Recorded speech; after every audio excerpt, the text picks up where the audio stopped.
To operate the Safetots Extra Tool Standard Child and Pet Gate, once installed correctly, we cut the cable tie,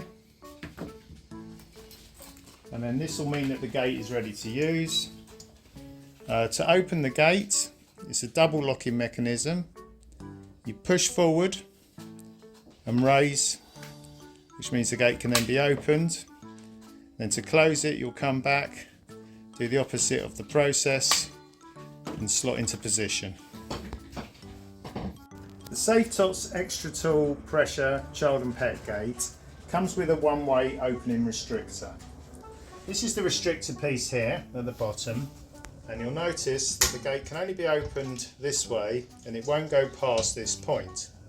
To change the direction of opening is very simple. We take our Phillips screwdriver, undo the screw on this side,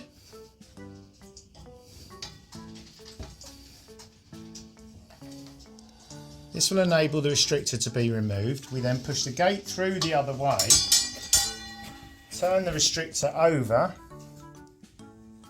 and retighten the screw.